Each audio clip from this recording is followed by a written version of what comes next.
Hello friends, welcome back to Anvesha Raj channel. आज हम लोग पढ़ेंगे काव्य दोष। ठीक है। इससे पिछले वाले वीडियो में हम लोग काव्य गुण के बारे में चर्चा किए थे।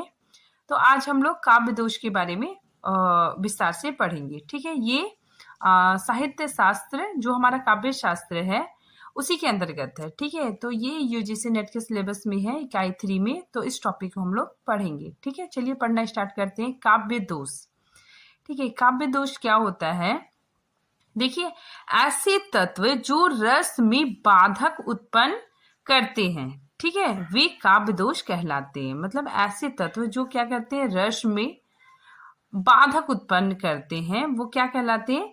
काव्य दोष कहलाते हैं। ठीक है। देखिए यहाँ पे गुणों के विपरीत तत्व का नाम दोष है। ठीक है। जो गुण है उसके विपरीत जो तत्व है वो क्या कहलाते हैं? दोष है। ठीक है। देखिए परिभाषा, अगर हम इसके प्रॉपर परिभाषा की बात करते हैं तो वे तत्व जो रस के आस्वादन, ठीक है, आस्वादन मतलब आनंद में बाधा उत्पन्न करते हैं अथवा रस का अपकर्ष, ठीक है, रस का अपकर्ष मतलब रस का पतन करते हैं, ठीक है, तो उन्हें काव्य दोष कहते हैं। ठीक है। मतलब वे तत्व जो मतलब रस के आस्वादन, ठीक है, मतलब रस का आनंद लेने में बाधा उत्पन्न करते हैं, वे क्या कहलाते हैं? काव्य दोष कहलाते हैं। ठीक है। अगर हम कोई कविता पढ़ रहे हैं, अगर हमको मतलब ठीक से समझ में नहीं आ रहा है, ठीक है, उसमें मतलब बहुत क्लिष्ट शब्दों का प्रयोग हो रहा है, तो वो क्या हो जाएगा? काव्य दोष के अंतर्गत आ जाएगा। ठीक है। देखिए इसका उल्लेख सबसे पहले कहाँ हुआ था?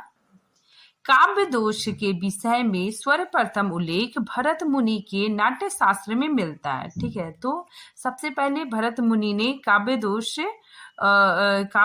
के विषय में अपने जो शास्त्र है नाट्य शास्त्र में इसका उल्लेख किया था। ठीक है। देखिए इन्होंने 10 काव्य दोषों का उल्लेख किया। भरत मुनि ने 10 काव्य दोषों का उल्लेख किया। ठीक है। भरत मुनि ने 10 काव्य गुण बताए और 10 काव्य दोष बताए। ठीक है। आगे देखिए काव्य दोषों की सबसे पहले व्यवस्थित विवेचना मम्मट ने की। ठीक है। देखिए ये काफी इंपॉर्टेंट है कि काव्य दोषों की सबसे पहले व्यवस्थित विवेचना किसने की? आचार्य मम्मट ने की। ठीक है। लेकिन भरत मुनि ने सबसे पहले अपना जो ग्रंथ है नाट्य शास्त्र में इन्होंने काव्य दोष का उल्लेख किया। ठीक है। हम लोग देखते हैं काव्य दोषों की परिभाषाएं। ठीक है। किन किन आचार्यों ने क्या क्या परिभाषाएं दी उसके बारे में हम लोग पढ़ते हैं। सबसे पहले देखते हैं आचार्य वामन। इन्होंने क्या कहा? गुण विपर्यस्त मनोदोषा। ठीक है। अर्थात गुण का अभाव दोष है। ठीक है। ये किसने कहा? आचार्य वामन जी ने कहा। ठीक है। फिर देखिए नेक्स्ट मम्मट क्या कहते हैं? मुख्यार्थ हित दोषा। ठीक है। अर्थात मुख्य अर्थ में जो कविता का जो मुख्य अर्थ है, ठीक है, तो मुख्य अर्थ में बाधा पहुंचाने वाले तत्व दोष कहलाते हैं। हम लोग देखते हैं आचार्य विश्वनाथ। ठीक है। आचार्य विश्वनाथ जी क्या कहते हैं? रसा अपकर्षा दोषा। ठीक है। अर्थात रस का अपकर्ष करने वाले तत्व दोष है। ठीक है। मतलब जो रस को एकदम डाउन, ठीक है, मतलब नीचे ले जाते हैं, ठीक है, पतन की ओर ले जाने वाले तत्व क्या कहलाते हैं? काव्य दोष कहलाते हैं। ठीक है। तो आचार्य विश्वनाथ ने जो ये परिभाषा दी ये काफी मान्य है। ठीक है। फिर देखिए अग्नि पुराणकार। ठीक है। तो अग्नि पुराणकारों ने क्या कहा है कि काव्य में उद्वेग उत्पन्न करने वाले तत्व दोष कहलाते हैं। ठीक है। उद्वेग मतलब क्या होता है? बेचैनी उत्पन्न करने वाला। ठीक है। जैसे पाठक कोई कविता पढ़ रहा है और उसको कुछ समझ में नहीं आ रहा है, ठीक है, तो उसके मन में क्या होगा? बेचैनी उत्पन्न होगा। ठीक है। तो इसी वजह से यहाँ पे बोला जा रहा है कि काव्य में उद्वेग उत्पन्न करने वाले तत्व दोष कहलाते हैं। ठीक है। नेक्स्ट देखिए केशव दास के अनुसार। ठीक है। केशव दास जी क्या कहते हैं?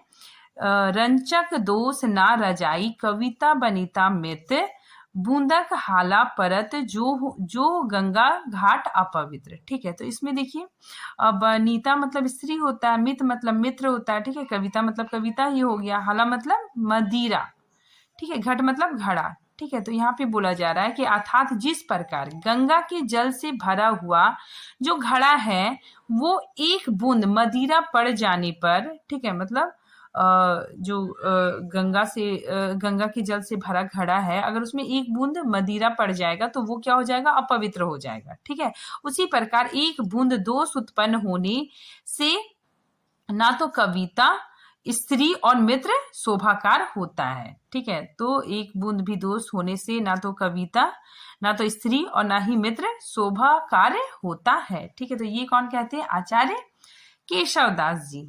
हम लोग देखते हैं काव्य दोषों के प्रकार। ठीक है, विभिन्न आचार्यों ने काव्य दोषों की भिन्न भिन्न संख्या बताई। ठीक है, तो विभिन्न आचार्यों ने काव्य दोषों के भिन्न भिन्न संख्या बताई। ठीक है, सबसे पहले देखिए भरत मुनि। भरत मुनि ने 10 काव्य दोष माने। ठीक है, कौन कौन है? देखिए अगूढ़, अर्थांतर, अर्थहीन, भिन्नार्थ, एकार्थ। ठीक है, तो ये आचार्य भरत मुनि ने बताया है। ठीक है, फिर नेक्स्ट देखिए अभिप्लुप्तार्थ। ठीक है, न्याय से अपेत, विषम, विसंधि, शब्द चित्त। ठीक है, तो ये आचार्य भरत मुनि ने 10 काव्य दोष बताए। ठीक है, देखिए मम्मट तक आते आते काव्य दोषों की संख्या 90, ठीक है, 90 तक पहुंच गई।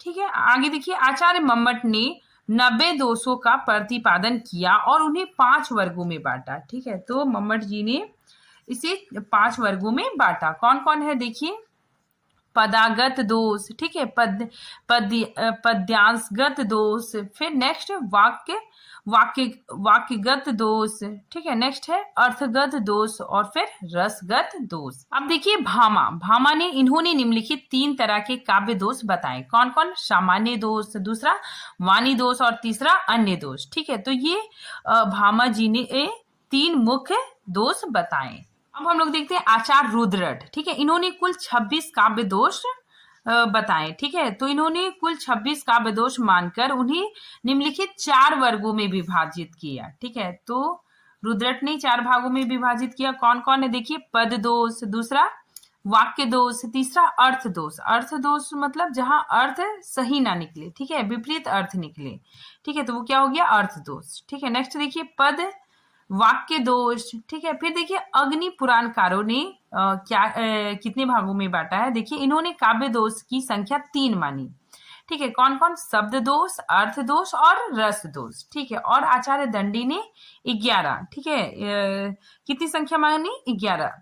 ठीक है, नेक्स्ट देखिए वामन जी ने 2 दोष बताए। कौन कौन? शब्द दोष और पदार्थ दोष। ठीक है, तथा 20 उपभेदों में भी बांटा। अब देखिए भारतीय काव्य शास्त्र में मम्मट व अग्नि पुराणकार द्वारा किए गए वर्गीकरण को सर्वसम्मति से स्वीकार किया गया। ठीक है, तो आचार्य मम्मट और अग्नि पुराण ने जो वर्गीकृत किया, ठीक है, तो उनको सर्वसम्मति मिल गई। ठीक है, देखिए कौन कौन है? शब्द दोष, अर्थ दोष और रस दोष। ठीक है, सभी ने इसको मान्यता दी। ठीक है, तो अब देखिए शब्द दोष क्या होता है? जहां काव्य में अनुचित पदों का प्रयोग किया जाता है, ठीक है, वहां शब्द या पद दोष होता है। ठीक है, और ये निम्नलिखित 16 है। ठीक है, 16 तरह के शब्द दोष हैं। ठीक है, नेक्स्ट देखिए अर्थ दोष या पदार्थ दोष।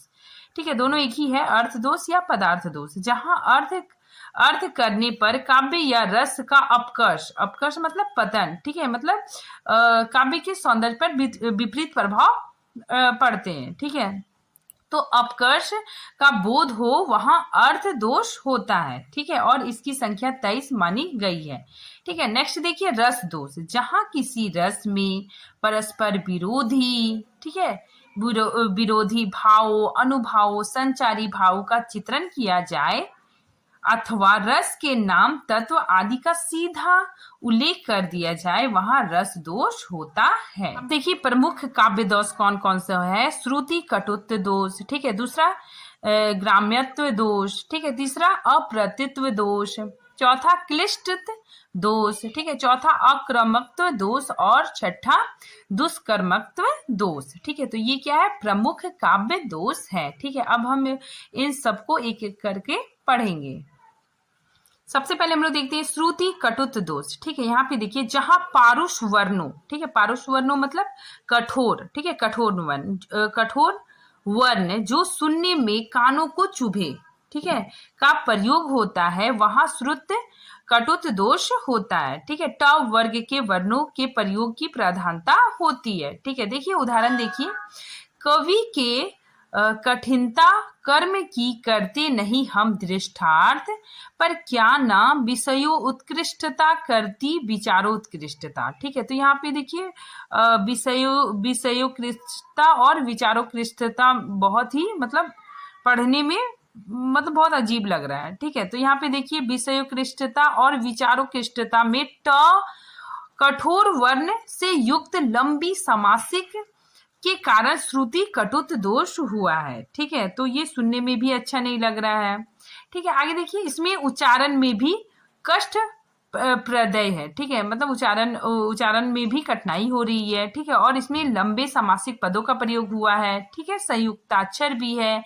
यह महाप्राण ध्वनियों का भी प्रयोग हुआ है। ठीक है, और ये ट वर्ग वाले शब्द है। ठीक है, तो इसमें यही बताया जा रहा है जो श्रुति कटु दोष होता है, इसमें क्या होता है कि कठोर वर्णों का प्रयोग होता है और सुनने में कानों को चुभता है। यहाँ पे देखिए जो श्रुति कटु दोष है इसमें क्या होता है कि कवि जहाँ कठोर वर्णों का प्रयोग करते हैं और जो सुनने में अच्छे नहीं लगते हैं, ठीक है, अथवा कानों को खटकते हैं, वहां श्रुति कटुत काव्य दोष होता है। ठीक है, आई थिंक आप लोग को समझ में आ गया होगा। नेक्स्ट देखिए ग्राम्यत्व दोष। यहाँ पे क्या होता है कि गंवारू शब्दों का प्रयोग होता है। ठीक है, देखिए काव्य में यदि गंवारू शब्द का प्रयोग कर दे, ठीक है, वहां ग्राम्यत्व दोष होता है। ठीक है, यह सभ्य समाज में जिसका प्रयोग नहीं होता है। ठीक है, तो ग्राम्यत्व दोष क्या होता है ना, जो मतलब कोई मतलब क्षेत्र विशेष में बोला जाता हो। ठीक है, मतलब गांव की भाषा हो, वहां पे बोला जाता हो और उस वर्ड को हम लोग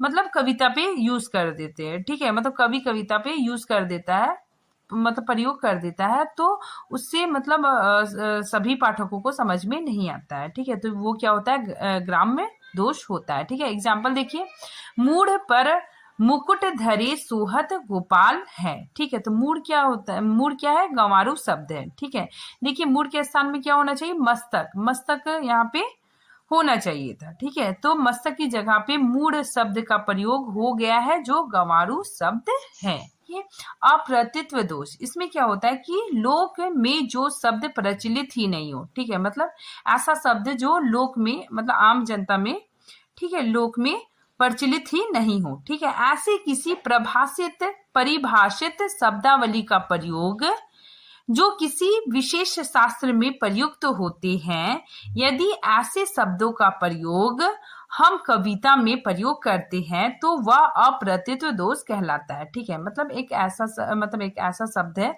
जो लोक प्रचलित नहीं है। ठीक है, और वो किसी विशेष शास्त्र में प्रयुक्त होता है। ठीक है, और उस शब्द को हम लोग प्रयोग कर देंगे तो उसमें क्या होता है, अप्रतित्व दोष होता है। ठीक है, देखिए यह शब्द किसी शास्त्र विशेष में प्रसिद्ध होता है। ठीक है, लोक प्रचलित नहीं होता है। ठीक है, मतलब आम लोगों को पता नहीं होता है।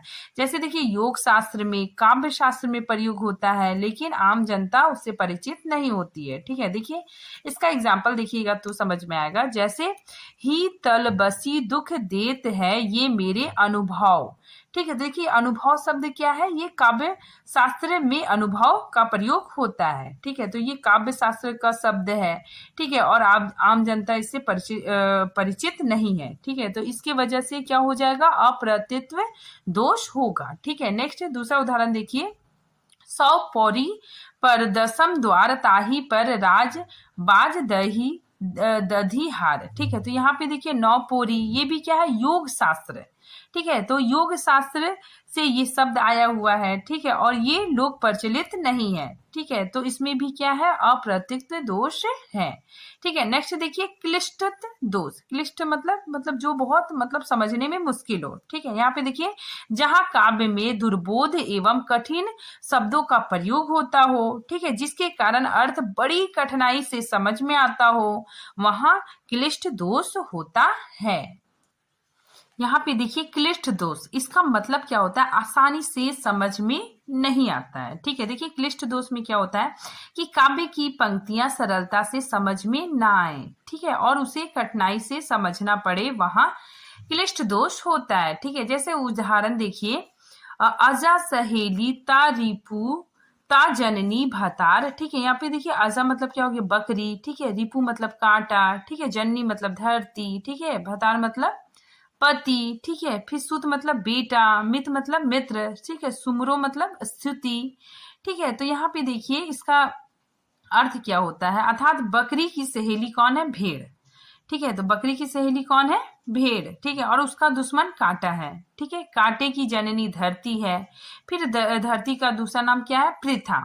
पृथा कुंती का नाम है, ठीक है। और कुंती के पति कौन है, पांडु, ठीक है। पांडु का बेटा अर्जुन है, ठीक है। और अर्जुन का मित्र कौन है, श्री कृष्ण, ठीक है। यदि हम कृष्ण भगवान को बार बार उन्हें याद करते हैं, उनकी स्तुति करते हैं, ठीक है, तो हमें कृष्ण भगवान की स्तुति करनी चाहिए, ठीक है। तो इसका मेन यही बोलने का रीजन है कि हमें मतलब श्री कृष्ण की स्तुति करनी चाहिए, ठीक है। सुमरो बारंबार, ठीक है। तो इस चीज को इतना घुमा फिरा के क्लिष्ट बना के मतलब लिखा गया है कि समझना काफी ज्यादा मुश्किल हो गया है, ठीक है। तो इसमें क्या है, क्लिष्ट दोष है, ठीक है। नेक्स्ट दूसरा एग्जाम्पल हम लोग देखते हैं, देखिए नखत ग्रह वेद जोरी अरध, ठीक है। तो देखिए यहाँ पे नखत क्या हो गया, नक्षत्र, नक्षत्र कितने हैं 27, ठीक है। ग्रह कितने हैं 9, वेद कितने हैं 4, ठीक है। तो यहाँ पे देखिए 27 प्लस 9 प्लस 4 कितना हो गया 40, ठीक है। तो इसे क्या कर रहे हैं, दो भाग में मतलब इसको डिवाइड करने से कितना आ जा रहा है